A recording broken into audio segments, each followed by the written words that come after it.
आज प्रधानमंत्री नरेंद्र मोदी ओडिशा गस्तरे आसी नुआ सरकार शपथ ग्रहण तारीख घोषणा कर जून 10 तारीख रे भारतीय जनता पार्टी सरकार ओडिशा रे गढ़ा हब।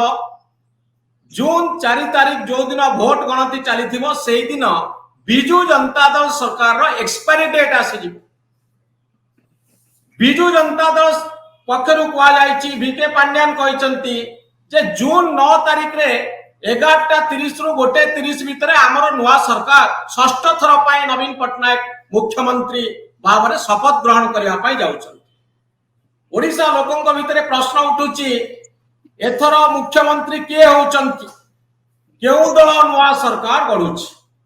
सी तो दिलीप बिसोई ओडिशार जड़े जनाशुना सांबादिक मो सहित सामिल होचंती। सी तो दिलीप बिसोई प्रकृत में ओडिशा रे नुआ सरकार कहार होची जून 10 तारीख ना जून 9 तारीख को दिन नुआ मुख्यमंत्री शपथ नौचंती। देखंतु वर्तमान पर्यंत आमे फास्ट पेज इलेक्शन को जाइनु एवं एबुठुणु आमे जदि कहबा जे किए सरकार गढ़िबो ता ठीक होबो नै। काहे कि ना ओडिसा रे वर्तमान पर्यंत जो निर्वाचन रो जो माहौल भी देखा जाउ नै एवं वर्तमान आस्ते आस्ते सेटा दाना धरुची। मुख्यमंत्री वर्तमान प्रचार को बाहर लेनी, मोदी भी प्रधानमंत्री मोदी भी आसिकी 2 थर गलेनी, तो वर्तमान दाना धरुची। तेणुकरी वर्तमान जो आमे जदि आकु देखिकी आकलन करिबा ताहाले किछि गोटे भूल हेइ जिवो।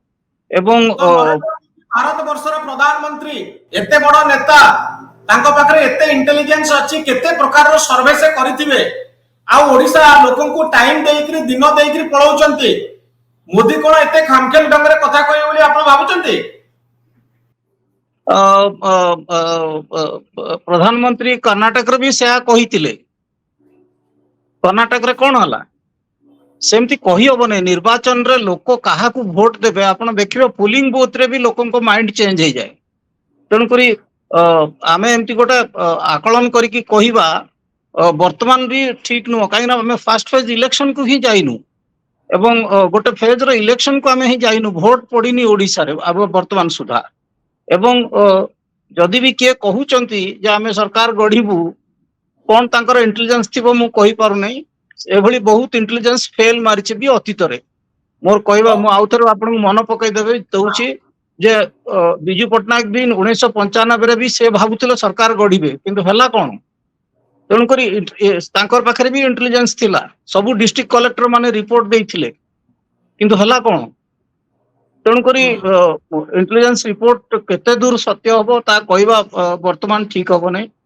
कहउचंती देशर प्रधानमंत्री कहउचंती, ओडिसा रो मुख्यमंत्री कहउचंती, आमे सुनिवा कथा, किंतु ताकू नेकरी आमे कहबाटा ठीक होबो नै। बिरंचेबो जे जून 10 तारीख रे प्रधानमंत्री पाखरे को तथ्य प्रमाण बा इंटेलिजेंस आधार से कहउचंती ना केवल राजनीति करबा पई एभली स्पीच दउचंती? देखंतु या पूर्वरु मध्य 2009 इलेक्शन हो, 2014 इलेक्शन हो कि 2019 इलेक्शन सबु समय रे माननीय प्रधानमंत्री केतबेला मुख्यमंत्री हिसाब रे केतबेला प्रधानमंत्री हिसाब रे मध्य लोकन को पाखु आछन ओडिसा वासी को, किंतु ए प्रकार दंभक्ति आज पर्यंत करि से 2019 मसे रे करनथिले प्रधानमंत्री। ए प्रकार करिनथिले 2019 मसे रे प्रधानमंत्री प्रा कहिथिले जे हम नुवा सरकार गढा हबो आ मुख्यमंत्री नवीन पटनायक कहिथिले जे मु नुवा सरकार गढिबे आ आपन को निमंत्रण दउचे आपन शपथ ग्रहण आपन को एक प्रकार शपथ ग्रहण कथा कुहा जाय नथिला, किंतु ता परे मु कहूची काहे के प्रकार दृढ़त्व हो जेथि पई जे भारतीय जनता पार्टी पूर्व प्रस्तुति एवं पूर्ण प्रस्तुति करि के निर्वाचन को लेछि। ओडिसा रे थिबा समस्त 37,607 बूथ रे भारतीय जनता पार्टी रो आदि गोटे दृढ़ संगठन ठियाइछि। समस्त बूथ कमिटी सक्रिय अछि, समस्त बूथ कमिटी को आमे वेरिफिकेशन मध्य करू एवं जो प्रकार भाव रे वर्तमान ओडिसा वासिन को भीतर गोटे माहौल अछि। इठी दुई प्रकार माहौल अछि। गोटे माहौल होछि नरेंद्र मोदी को सपक्ष रे गोटे वातावरण अछि एवं बिजू जनता दल सरकार विरुद्ध रे गोटे बहुत बड़ माहौल मध्य अछि ताको विरुद्ध रे। तनो सपक्ष माहौल एवं विपक्ष माहौल उभयर लाभ भारतीय जनता पार्टी के मिलिबो, कारण भारतीय जनता पार्टी इठी मुख्य विरोधी दल 2019 मसिया रे मध्य जेतबेला आमे जाइथु निर्वाचन को ସେତେବେଳେ ଓଡ଼ିଶାରେ 3 ନମ୍ବର ପାର୍ଟି ହେଇକି ଯାଇଥିଲୁ ନିର୍ବାଚନ ଏବଂ ଆଜି 2 ନମ୍ବର ପାର୍ଟିର ଅଛୁ ଏବଂ ଆଗାମୀ କାଲି ଭାରତୀୟ ଜନତା ପାର୍ଟିର ହଉଛି ଏ ଜାଗାର ଭବିଷ୍ୟତ। ଓଡ଼ିଶାବାସୀ ମନ ବନେଇ ସାରିଛନ୍ତି ବିଜୁ ଜନତା ଦଳ ସରକାରକୁ ନିଶ୍ଚିତ ଭାବରେ ବାହାରକୁ ବାହାର କରିବେ ଏବଂ ଭାରତୀୟ ଜନତା ପାର୍ଟି ପ୍ରତି ଆଶୀର୍ବାଦ କରିବେ। तो वीके पांड्यान आज जो टाइम देइचंती 9टा 11:30 रु 1:30 भितरे 9 तारिख दिन बिजु जनता दल सरकार गढ़िबो। मुख्यमंत्री नवीन पटनायक षष्ठ थर पाई मुख्यमंत्री। ମୁଁ ଆପଣଙ୍କୁ ଆଉ ଗୋଟେ କଥା ମଧ୍ୟ କହୁଛି କେତେବେଳେ ସେ ଟାଇମ ଦେଲେ ପ୍ରଧାନମନ୍ତ୍ରୀ କହିଲେ ଯେତେବେଳେ ପ୍ରଧାନମନ୍ତ୍ରୀଙ୍କ ଦୃଢ଼ୋକ୍ତି ଏବଂ ଓଡ଼ିଶାବାସୀ ଯେତେବେଳେ ତାକୁ ଗ୍ରହଣ କଲେ ଯେତେବେଳେ ସଭାସ୍ଥଳରେ ଥିବା ସାଧାରଣ ଜନତା ତାକୁ ଗ୍ରହଣ କରୁଛନ୍ତି ସେ ସମୟରେ କୌଣସି ନା କୌଣସି ଜାଗାରେ ତାଙ୍କୁ ନିଜର ରାଜନୀତିରେ ବଞ୍ଚିବା ପାଇଁ ପ୍ରକାର ବୟାନ ଦେଇଛନ୍ତି ବୋଲି ମୁଁ ଅନୁଭବ କରୁଛି। हाँ तो दिलीप बाबू आपण केमती देखुचंती 11:30 रु 1:30 भितरे मुख्यमंत्री शपथ नवा पाई जाउचंती 9 तारिख रे। ସେଇ ସମୟଟା ମହେନ୍ଦ୍ର ବେଳା ଥିବ ମୁଖ୍ୟମନ୍ତ୍ରୀଙ୍କ ପାଇଁ ତ ମୁଖ୍ୟମନ୍ତ୍ରୀ ଶପଥ ନେବେ କଣ ଅସୁବିଧା ଅଛି ଏବଂ ନିର୍ବାଚନ ଜିତିଲେ ମୁଖ୍ୟମନ୍ତ୍ରୀ ହେବା ହେଇକିରି ଶପଥ ନେବାରେ କଣ ଅସୁବିଧା ଅଛି ଏବଂ ମହେନ୍ଦ୍ର ବେଳାରେ ହିଁ ନେବେ ତେଣୁକରି 9 ତାରିଖରେ ସେଇ ସମୟରେ ମହେନ୍ଦ୍ର ବେଳା ଆସୁଛି ତେଣୁକରି ସେଇ ସମୟରେ ନେବେ ଯାହା ଫଳରେ କି ଆଉ 5 ବର୍ଷ କ୍ଷମତାରେ ରହିବେ 2029 ନିର୍ବାଚନ ପୁଣି ଲଢିବେ ଅସୁବିଧା କଣ ଅଛି କିନ୍ତୁ ଯୋଉ କଥା ମୁଁ ଆପଣଙ୍କୁ ସିମ୍ପଲି କହିଦିଏ ଯୋଉ କଥା ଗତ ଥର କେନ୍ଦ୍ରାପଡାରେ ଜନସାଧାରଣଙ୍କୁ ଭାଷଣ ଦେଲା ବେଳେ ମୋଦି କହିଥିଲେ ଯେ ଆମର ସରକାର ଆସୁଛି ଏବଂ ଯାହାର ଉତ୍ତରରେ ମୁଖ୍ୟମନ୍ତ୍ରୀ କହିଥିଲେ ଯେ ମୋର ସ୍ୱେରିଂ ଇନ୍ ସେରିମନିକୁ ମୁଁ ତାଙ୍କୁ ଇନଭାଇଟ୍ କରିବି। ସୋ ସିଏ ଗୋଟେ ବହୁତ ରୋଚକପୂର୍ଣ୍ଣ କଥାବାର୍ତ୍ତା ଥିଲା ସେତେବେଳର ପ୍ରାଇମ ମିନିଷ୍ଟର ଏବଂ ସେତେବେଳର ମୁଖ୍ୟମନ୍ତ୍ରୀଙ୍କ ଭିତରେ ଏବଂ ଆଜି ବି ସେଇ କଥା ଉଭୟ କହୁଛନ୍ତି ତେଣୁକରି ଆମେ ଆଗାମୀ ଦିନରେ ଦେଖିବା କଣ ହଉଛି। ମତେ ଯାହା ଲାଗୁଛି ମୁଁ ଆପଣଙ୍କୁ ସ୍ପଷ୍ଟ ଭାବରେ କହିଦିଏ ମୁଁ ଅପେକ୍ଷା କରିଥିଲି ଯେ ମୋଦିଙ୍କର ସଭା କେମିତି ହବ ଏବଂ ମୋଦି ଆସିକିରି ବ୍ରହ୍ମପୁରରେ ଏବଂ ନବରଙ୍ଗପୁରରେ ସଭା କରିଛନ୍ତି। ମୁଁ ଗତ ଥର ନବରଙ୍ଗପୁର ସଭା ଦେଖିଥିଲି ତାଙ୍କର 2019 ରେ ଏବଂ ସେଇ ସଭାରେ ଗୋଟେ ୟୁଫେରିଆ ଥିଲା ୟୁଫେରିଆ ଆପଣ ଆଶ୍ଚର୍ଯ୍ୟ ହେଇଯିବେ ସେ ମୋଦିଙ୍କର ସେଇ ସଭାରେ ଗୋଟେ ପବ୍ଲିକ ୟୁଫେରିଆ ଥିଲା ଏବଂ ସେଇଦିନ ମୁଁ ଜାଣିଥିଲି ଯେ ତାର ଇମ୍ପାକ୍ଟ ଗୋଟେ ବହୁତ ବଡ ପଡୁଛି ଇଲେକ୍ସନରେ ମୋଦିଙ୍କ ଇମ୍ପାକ୍ଟ କିନ୍ତୁ ଆଜିର ଯୋଉ ମିଟିଂ ଆପଣ ଦେଖିଲେ ନବରଙ୍ଗପୁରରେ ଭଲ ମିଟିଂ ଥିଲା ଆପଣ ୟୁଫେରିଆ ଦେଖିଲେ ଲୋକଙ୍କ ଭିତରେ ସେଇ ୟୁଫେରିଆ ଦେଖାଯାଉନି ସେଇ ୟୁଫେରିଆ ଶୁଣନ୍ତୁ ସେଇ ୟୁଫେରିଆ ଦେଖାଯାଉନାହିଁ ଏବଂ ମୋଦି ଯୋଉ ଫର୍ମରେ ଥିଲେ 2019 ରେ ଆଜି ସେ ଫର୍ମରେ ଥିଲା ଭଳିଆ ମୁଁ ଦେଖିଲିନି। ମୋଦି କଥା କହୁଛନ୍ତି ଇଜ ଏ ଗ୍ରେଟ୍ ରେଟୋରିକ ମୁଁ ମନା କରୁନି କିନ୍ତୁ ସେଇ ଫର୍ମ ଆଜି ମୁଁ ଦେଖିଲିନି ବ୍ରହ୍ମପୁରରେ ବି ଦେଖିଲିନି ଆଉ ନବରଙ୍ଗପୁରରେ ବି ଦେଖିଲିନି 2019 ରେ ଯୋଉ ତେଜ ଥିଲା। ମୋଦିଙ୍କ ବଡି ଲାଙ୍ଗୁଏଜ ରେ ଆପଣ କଣ ଦେଖୁଛନ୍ତି ସେ ଦୁର୍ବଳ ହେଇଯାଇଛନ୍ତି ଏମିତି ଲାଗୁଛି ଆପଣଙ୍କୁ ଯିଏ କହୁଛନ୍ତି ଯେ ଆମେ ସରକାର ଗଢିବୁ ଆଉ ତାଙ୍କ ଭିତରେ ଆପଣ କେମିତି ପାଉନାହାନ୍ତି ऊर्जा ପାଉନାହାନ୍ତି ଶକ୍ତି ନାହିଁ ଆନନ୍ଦ ଲୋକଙ୍କ ଭିତରେ ସେଭଳି ଉଲ୍ଲାସ ନାହିଁ ସେ ତ ଡେଟ୍ ଦେଇକି ସରକାର ଶୁଣନ୍ତୁ ସରକାର ଗଢିବା କଥା ଗୋଟେ ପାର୍ଟିର ତୁଙ୍ଗ ନେତା ସେ ବିଜୁ ଜନତା ଦଳର ହୁଅନ୍ତୁ ବା ବିଜେପିର ହୁଅନ୍ତୁ ସରକାର ଗଢିବା କଥା କହିବା ପଛରେ ଦୁଇଟି କାରଣ ଅଛି। ଗୋଟେ କାରଣ ହଉଛି ପାର୍ଟି ୱାର୍କର୍ସକୁ ଆକ୍ଟିଭେଟ କରିବା ପ୍ରଥମ କଥା ଏବଂ ଦ୍ୱିତୀୟ କଥା ଗୋଟେ ଯଦି ଆପଣ ମାହୋଲ ତିଆରି କରିପାରିବେ ଯେ ଆମେ ସରକାରକୁ ଆସୁଛୁ ସେଇଥିରେ 2-3% ଭୋଟ ଏପଟ ସେପଟ ହୁଏ ତେଣୁକରି ଏଇ ଦିଟା କାରଣ ଯୋଗୁ ଉଭୟ କହୁଛନ୍ତି ଆମେ ସରକାର ଗଠନ କରିବୁ ସେ କହୁଛନ୍ତି ଆମେ ସରକାର ଗଠନ କରିବି ତାକୁ କାଉଣ୍ଟର କରୁଛନ୍ତି ସରକାର ଗଠନ। ଆପଣଙ୍କ ମନେ ଥିବ ଯେ ପ୍ରଧାନମନ୍ତ୍ରୀ କୋଉଠି ନା କୋଉଠି ଗୋଟେ ସୁରାଗ ପାଉଛନ୍ତି ଯେ ପାର୍ଟିର ୱାର୍କର୍ସ ପାର୍ଟିର ଏମପି କ୍ୟାଣ୍ଡିଡେଟ ପାର୍ଟିର ଏମଏଲଏ କ୍ୟାଣ୍ଡିଡେଟ ଆକ୍ଟିଭେଟ ହଉନାହାନ୍ତି ଏବଂ ବାଧ୍ୟ ହୋଇକରି ଚିଠି ଲେଖୁଛନ୍ତି ସେ ଏମପି ମାନଙ୍କୁ ମାନେ ଗୋଟେ ପ୍ରାଇମ ମିନିଷ୍ଟର ଇଲେକ୍ସନ ମଝି ଇଲେକ୍ସନ ରେ ଏମପି ମାନଙ୍କୁ ଚିଠି ଲେଖିକିରି ତାଙ୍କୁ ମାନେ ହ୍ୱିପ ଅପ୍ କରିବା ତାଙ୍କୁ ଚିୟର ଅପ୍ କରିବା ସେଇଥିରୁ ଆପଣ ଅନୁମାନ କରୁଥିବେ ମାନେ କି ମାନେ ପାର୍ଟି ମୁଁ ସେଇ କଥା କହୁଛି ଏମଏଲଏ ଏମପି ଟିକେଟ ପାଇଥିବା ନେତା ମାନେ ଆପଣ ଆପଣ ଜଣେ ବରିଷ୍ଠ ସାମ୍ବାଦିକ, ଆପଣ ମତେ କୁହନ୍ତୁ ଓଡିଶାରେ ଏମପି ସିଟ୍ 21ଟା ଏମପି ସିଟ୍ ରେ ସମ୍ବଲପୁର ଛାଡିଦେଲେ ଏବଂ ସମ୍ ଏକ୍ସଟେଣ୍ଟ ଭୁବନେଶ୍ୱର ଛାଡିଦେଲେ କୋଉଠି ଆକ୍ଟିଭ ଅଛନ୍ତି ବିଜେପିର କ୍ୟାଣ୍ଡିଡେଟ ମାନେ? କୋଉଠି ଆକ୍ଟିଭ ଅଛନ୍ତି? ମୁଁ ମୁଁ ଆପଣଙ୍କୁ ବିଜେଡି ପାର୍ଟକୁ ଯାଉନାହିଁ। ନାଇଁ ଦିଲ୍ଲୀପ ବାବୁ ପ୍ରଧାନମନ୍ତ୍ରୀ ଯୋଉ ଚିଠି ଲେଖିଛନ୍ତି ମୁଁ ତାକୁ ସମ୍ପୂର୍ଣ୍ଣ ଜାଣିନି। ସପୋର୍ଟ କରୁଛି। ସେ ପ୍ରାଇମ ମିନିଷ୍ଟର ହିସାବରେ ବା ଦଳର ଗୋଟେ ଚିଫ କ୍ୟାମ୍ପେନର ହିସାବରେ ତାଙ୍କର କର୍ତ୍ତବ୍ୟ ସେ କରିଛନ୍ତି, ଭଲ କଥା କରିଛନ୍ତି। ପାର୍ଟିର ଏମପି ମାନଙ୍କୁ ହ୍ୱିପ୍ ଅପ୍ କରିବାକୁ ପଡିବ, ତାଙ୍କୁ ତେଜେଇବାକୁ ପଡିବ ଇଲେକ୍ସନ ସମୟରେ। ଶୋଇପଡିଲେ କେମିତି ହବ?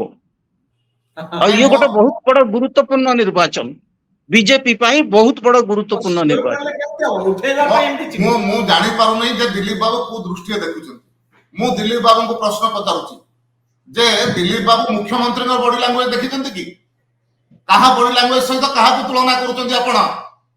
ଥରେ ନିଜେ ନିରପେକ୍ଷ ଭାବରେ ଏକଥାକୁ ଚିନ୍ତା କରି ନିଅନ୍ତୁ ଯେ ମୁଖ୍ୟମନ୍ତ୍ରୀଙ୍କର ବଡି ଲାଙ୍ଗୁଏଜ କଣ ଆଉ ପ୍ରଧାନମନ୍ତ୍ରୀଙ୍କର ବଡି ଲାଙ୍ଗୁଏଜ କଣ। ମୁଖ୍ୟମନ୍ତ୍ରୀଙ୍କ କଥାକୁ କିଏ କହୁଛି, କିନ୍ତୁ ବଡି ଲାଙ୍ଗୁଏଜ ପ୍ରଧାନମନ୍ତ୍ରୀଙ୍କର ଦେଖନ୍ତୁ। ସେ ଯେତିକି ଭାବରେ ଯୋଉ କନଫିଡେନ୍ସରେ କହୁଛନ୍ତି ସେ କଥା ଆଜି ମୁଖ୍ୟମନ୍ତ୍ରୀଙ୍କ ପାଖରେ ନାହିଁ, ତାଙ୍କ ପାଇଁ ଆଉ ଜଣେ କହୁଛନ୍ତି। ଏବଂ ଯାହାଙ୍କୁ ନେଇକିରି ଆଜି ଓଡିଶା ବାସୀଙ୍କ ଭିତରେ ବିଜୁ ଜନତା ଦଳ ପ୍ରତି ଗୋଟେ ଘୃଣା ଭାବନା ଜାତ ହେଇଛି। ଏବଂ ଦ୍ୱିତୀୟ କଥା କହିଲେ ମୁଁ ମଧ୍ୟ ଆପଣଙ୍କୁ ପଚାରୁଛି ଦିଲ୍ଲୀପ ବାବୁ, ନାଇଁ ଆପଣ ବି ବିଜୁ ଜନତା ଦଳର 21 ପାର୍ଲାମେଣ୍ଟରେ 21 କ୍ୟାଣ୍ଡିଡେଟ ବିରଞ୍ଚି ବାବୁ, ମୁଁ ଆପଣଙ୍କୁ କହିଦିଏ ମୁଖ୍ୟ ଅଛନ୍ତି, ସେ କଥା ମଧ୍ୟ କମ ସେ କମ ଓଡିଶା ବାସୀଙ୍କ ସାମ୍ନାରେ ଟିକେ ଚିତ୍ର ରଖନ୍ତୁ ଦୟା କରିକି। ଆପଣ ବିଜୁ ଜନତା ଦଳର କୁହନ୍ତୁ କିମ୍ବା କଂଗ୍ରେସର ଯୋଉ 21 କ୍ୟାଣ୍ଡିଡେଟ ଅଛନ୍ତି ସେମାନଙ୍କର ସ୍ଥିତି ମଧ୍ୟ କୁହନ୍ତୁ। ଆଜି ଯଦି କୌଣସି ରାଜନୈତିକ ଦଳର ସମସ୍ତ ସାଂସଦ ପ୍ରାର୍ଥୀ, ସମସ୍ତ ବିଧାୟକ ପ୍ରାର୍ଥୀ ଯଦି ଦୃଢତାର ସହିତ ନିର୍ବାଚନକୁ ସାମ୍ନା କରୁଛନ୍ତି, ଶୃଙ୍ଖଳାର ସହିତ କରୁଛନ୍ତି, ଯୋଜନାବଦ୍ଧ ଭାବରେ କରୁଛନ୍ତି, ତାହେଲେ ସେ ହଉଛି ଭାରତୀୟ ଜନତା ପାର୍ଟିର ଯୋଉମାନେ ପ୍ରାର୍ଥୀ ଅଛନ୍ତି ସେମାନେ କରୁଛନ୍ତି। ଏବଂ ଦ୍ୱିତୀୟ କଥା ଆସିଲା, ଆପଣ ଯେତେବେଳେ କହିଲେ ଯେ ଆପଣ ଦେଖି ପାରୁନାହାନ୍ତି ଯେ କନଫିଡେନ୍ସ ମୁଖ୍ୟମନ୍ତ୍ରୀଙ୍କର କଣ କନଫିଡେନ୍ସ ଥିଲା? ଆଜ୍ଞା ନିଜେ ମାଇକ ଆଉ ଜଣେ ତାଙ୍କ ପାଖରେ ଧରୁଛି, କଣ କହୁଛନ୍ତି ନିଜେ ବୁଝି ପାରୁନାହାନ୍ତି। ଓଡିଶାର ବିଭିନ୍ନ ଭାଷାକୁ ବିଭିନ୍ନ ସହରକୁ ସେମାନେ ଅପଭ୍ରଂଶ କରି କହୁଛନ୍ତି। ଓଡିଆ ଭାଷା ସଂସ୍କୃତି ଆଜି ତାଙ୍କ ସମୟରେ ବିପନ୍ନ ହେଇଯାଇଛି। ଆଜି ସମ୍ପୂର୍ଣ୍ଣ ଓଡିଶାବାସୀ ଦେଖୁଛନ୍ତି ଯେ ଯୋଉ ପ୍ରଥମ ଭାଷା ଭିତ୍ତିକ ରାଜ୍ୟ ଓଡିଶା, ସେ ଜାଗାରେ ଓଡିଆ ଭାଷା ଏ ପ୍ରକାର ପରିସ୍ଥିତି ହବ। ଆଜି ଓଡିଶା ଭିତରେ ସମସ୍ତ ତାମିଲନାଡୁର କଣ୍ଟ୍ରାକ୍ଟର ମାନେ ଆସିକି କଣ୍ଟ୍ରାକ୍ଟ କରିବେ, ସମସ୍ତେ ଆସିକି ମାଇନିଂ ସେକ୍ଟରଟାକୁ ସମ୍ପୂର୍ଣ୍ଣ ଭାବରେ ସେମାନେ ହଡପ କରିନେବେ। ଏ ସବୁ କଥାକୁ ମଧ୍ୟ ଓଡିଶାବାସୀ ଦେଖୁଛନ୍ତି। ଆଜି ଓଡିଶା ବିଜୁ ଜନତା ଦଳ ସରକାର ସମୟରେ ଓଡିଶା ସମ୍ପୂର୍ଣ୍ଣ ଭାବରେ କ୍ଷତିଗ୍ରସ୍ତ ହେଇଛି, ବିପନ୍ନ ମଧ୍ୟ ହେଇଛି। କିନ୍ତୁ ଓଡିଶାର ଭାଷା ଆଜ୍ଞା ଭାରତୀୟ ଜନତା ପାର୍ଟି ନିର୍ବାଚନ ଲଢେ। ସବୁ ସମୟରେ ଭୋଟର ହୁଅନ୍ତୁ, କାର୍ଯ୍ୟକର୍ତ୍ତା ହୁଅନ୍ତୁ କିମ୍ବା ପ୍ରାର୍ଥୀ ହୁଅନ୍ତୁ, ସମସ୍ତଙ୍କ ସହିତ ଡାଇରେକ୍ଟ ଲିଙ୍କରେ ପ୍ରଧାନମନ୍ତ୍ରୀ ରହିବାର ବ୍ୟବସ୍ଥା ମଧ୍ୟ ଅଛି, ଯୋଉଟା ବିଜୁ ଜନତା ଦଳ ପାଖରେ ନାହିଁ। ମୋର ଗୋଟିଏ ପ୍ରଶ୍ନ ଆପଣଙ୍କୁ, ଯେତେବେଳେ ଗୋଟିଏ ଆଞ୍ଚଳିକ ଦଳ ହଉଛି ବିଜୁ ଜନତା ଦଳ, ଗୋଟେ ରାଷ୍ଟ୍ରୀୟ ଦଳ ହଉଛି ଭାରତୀୟ ଜନତା ପାର୍ଟି, ଆଞ୍ଚଳିକ ଦଳର ନିଷ୍ପତ୍ତି ଆଞ୍ଚଳିକ ଦଳର ନେତାମାନେ ନିଅନ୍ତି, ଓଡିଶାର ଅସ୍ମିତା ସମ୍ପର୍କରେ ନିଷ୍ପତ୍ତି ଦିଲ୍ଲୀରେ ନିଆଯିବ। ତ ଲୋକ କନଭିନ୍ସ ହେବେ କି ଯେତେବେଳେ ଆପଣ ଦିଲ୍ଲୀର ନେତାମାନେ ଓଡିଶାର ଅସ୍ମିତା କଥା କହିବେ? ମତେ ଆପଣ କୁହନ୍ତୁ, ଏଇ ଯୋଉ ଓଡିଶା ମୁଁ କହି ରଖେ ସେ ଯାହା ଦିଲ୍ଲୀରୁ କୁହାଯାଇନଥିଲା। ଏବଂ ଯେତେବେଳେ ରାଷ୍ଟ୍ରୀୟ ଦଳ, ସେତେବେଳେ ରାଷ୍ଟ୍ରୀୟ ନେତା ମାନେ ମଧ୍ୟ ଅନୁଭବ କରୁଛନ୍ତି ଯେ ଆଜି ଓଡିଶାରେ ଓଡିଆ ଭାଷା, ସଂସ୍କୃତି, ଓଡିଶାର ଜନଜୀବନ ଏବଂ ଓଡିଶାର ଖଣି ଖାଜାନ ସବୁ ଆଜି ପ୍ରକାର ଲୁଟ ହବା ପରେ ବସି ସବୁ ବିପନ୍ନ ଅବସ୍ଥାରେ ଅଛି। ଏବଂ ତାକୁ ସମ୍ପନ୍ନ କରିବା ପାଇଁ ଭାରତୀୟ ଜନତା ପାର୍ଟି ମଧ୍ୟ ସମ୍ପୂର୍ଣ୍ଣ ରାଷ୍ଟ୍ରୀୟ ନେତୃତ୍ୱଙ୍କ ସହିତ ଓଡିଶାର ନେତୃବୃନ୍ଦ ମଧ୍ୟ ଅଣ୍ଟା ଭିଡିଛନ୍ତି। ଏବଂ ଦ୍ୱିତୀୟ କଥା, ଯୋଉ କଥା ବି ଆପଣ କହିଲେ, ମୁଁ ଗୋଟେ କଥା ମନେ ପକଉଛି ଆପଣଙ୍କ ପ୍ରଶ୍ନରେ, ଯେ 1936 ମସିହାରେ ଯେତେବେଳେ ଓଡିଶା ପ୍ରଦେଶ ଗଠନ ହେଇଥିଲା, ସେତେବେଳେ ମଧ୍ୟ ରାଷ୍ଟ୍ରୀୟ ସ୍ତରରେ ଗଠନ ହେଇଥିଲା ଯେ ଓଡିଶାକୁ ମାନ୍ୟତା ଦିଆଯାଇଥିଲା ଯେ ତମେ ସ୍ୱତନ୍ତ୍ର ଏଇ ବାଉଣ୍ଡରୀ ଭିତରେ ଏଇଟା ହଉଛି ପ୍ରଦେଶ। ତେଣୁ ଏ ସବୁ କଥାର ମଧ୍ୟ ଯେତେବେଳେ ଗୋଟେ ଆମେ ଗଣତାନ୍ତ୍ରିକ ବିଧି ବ୍ୟବସ୍ଥା ଭିତରେ ଅଛୁ ଏବଂ ଯେତେବେଳେ ଗୋଟେ ଦେଶ ଭିତରେ ଗୋଟେ ରାଜ୍ୟ ହଉଛି ଓଡ଼ିଶା, ସେ ସମ୍ବନ୍ଧରେ ମଧ୍ୟ ଚିନ୍ତା କରିବାର କେନ୍ଦ୍ରୀୟ ନେତୃତ୍ୱଙ୍କର ସମ୍ପୂର୍ଣ୍ଣ ଅଧିକାର ଅଛି, ଦାୟିତ୍ୱ ମଧ୍ୟ ଅଛି। ଦାୟିତ୍ୱ ମଧ୍ୟ ଅଛି। ଦିଲ୍ଲୀପ ବାବୁ, ओडिया भाषा संस्कृति ओडिशा स्वाभिमान ओडिशा अस्मिता मु जानिनी यार कोठी यार्डस्टिक गोटे अछि जो यार्डस्टिक को देखि आमे कहबाटा विपन्न होई गला, एटा तळुकु खसी गला, एटा उपरु उठी गला। मु काहे कि मु कहूची ये गोटे विराट बड़ प्रसंग, बहुत बड़ प्रसंग। ए प्रसंग रे आधा घंटा भितर 15 मिनिट रे आलोचना हेई परिबो नै। मु सेहित पई कहूची जे जो कथा बिरंची बाबू कहउचंती जे ओडिया भाषा एवं ओडिशार सम्मान बा ओडिया संस्कृति एवं ओडिया अस्मिता विपन्न होई पड़िची से कहउचंती। प्रधानमंत्री तांकर भी कहिचंती, से कहउचंती। मोर किंतु गोटे जिंस जानिबा कथा कोनटा यार्डस्टिक अछि जो यार्डस्टिक को देखि आमे कहिबा जे नाही विपन्न होई गला आउ तणकुरी हमकु जगियोक पड़िबो एवं ता तळुकु खसी गलानी। जो यार्डस्टिक थिला हमरो बन्या बेले गोटे थाए खुंट थाए, मैं से खुंट देखी कही या टपी गले पानी माड़ी जीवो से खुंट ता कोन मु जानिबा को चाहूची, जहा को आधार करी करी हमें एई कथा कहिबा। मु आपन काहे कि मु कहूची, मु सुनंतु मु आपन काहे कहूची जो कथा से टिके पूर्वरु कहूतिले जे मुख्यमंत्री को पाई जणे कहउचंती, जणे माने से सेकंड प्रचारक, स्टार प्रचारक नंबर 2, से स्टार प्रचारक नंबर 2 से कहउचंती एवं तांकु लोक सुनुचंती। शुणु नांती, हजार हजार संख्यार आसिकी तांको सभारे जोग दउचंती एवं चियर करूचंती। आपण देखुचंती आजी भवानीपाटना सभा देखिले, खरियार सभा देखिले, ता सेइतुरु आपण जानि पारुथिबे से जे नंबर 2 जे कहउचंती तांकु भी किछि लोक एक्सेप्ट करूचंती। आपण को जदी किछि लोक एक्सेप्ट करूचंती तांकु भी किछि लोक एक्सेप्ट करूचंती। तो हमकु 4 तारिख पर्यंत अपेक्षा करबो पड़िबो लोक काहा को एक्सेप्ट कले, लोक का को एक्सेप्ट असुविधा कौन अछि? 4 तारिख पर्यंत तो निश्चय समस्त को अपेक्षा करिया पड़िबो, आपण ପାଇଁ समस्त को मध्य अपेक्षा करिया पड़िबो। किंतु 4 तारिख पूर्व जेतेबेले आमे कोनोसी मत दउचो से समय रे मध्य से मत दबा भितरे आमे सांबादिक हिसाब रे मध्य जेतेबेले कहउचो ताको टिके बुद्धि विचार कर कहले भलो। मोर आपण को पाखे एतिक निवेदन। एवं द्वितीय कथा आसुची जो कथा कहले कोन हेछि, मु आपण गोटे छोटिया कथा कहउची। सबुठु अधिक राजस्व दउथबा जिला होउची केउंझर जिला। ओडिशा सरकार को सर्वाधिक राजस्व दउथबा जिला होउची केउंझर जिला। एवं से केउंझर जिला रो जो खनि खादान अछि, जो आयरन ओर विशेष करी अछि, से संपूर्ण खनिर आज रेजिंग करिबा, ट्रेडिंग करिबा, ट्रांसपोर्टिंग करिबा, ये समस्त कथा गोटे तमिलनाडु व्यक्ति आज करुची। ए कथा आपण ग्रहण करिवे ना ग्रहण करिवे नहीं। एवं से व्यक्तिटी ये तमिलनाडु व्यक्ति सहित मिसिक कथा करुचे एवं तांकर संपूर्ण छत्र छाया तले करुचे। ए कथा मध्य आपण स्वीकार करिवे, ओडिशावासी मध्य देखुछन। एवं द्वितीय कथा कहूची, आज ओडिशार अधिकांश कॉन्ट्रैक्टर कंपनी देखो जो माने कॉन्ट्रैक्ट काम करूचंती, सब बड़ कॉन्ट्रैक्टर होउचंती एक निर्दिष्ट प्रदेश। आज जदि कोनोसी प्रकार ओडिशा सरकार तरफरु कोनोसी प्रकार ऑर्डर दिया जाउची, ठिका ऑर्डर दिया जाउची, अधिकांश ऑर्डर एक निर्दिष्ट प्रदेश जो माने बिल्डर अछंती बा जो माने नीलाम दउची सेबान को पाकु जाउची। तो मो कहबा कथा होउची या दिरे कोन ओडिया संस्कृति ये हो नाही। आज पर्यंत सेकंड प्रश्न, या पूर्व मध्य आम ओडिशा को देखिचु। ओडिशावासी विजु जनता दल को भोट देइथिले सरकार गठन करिया पाई।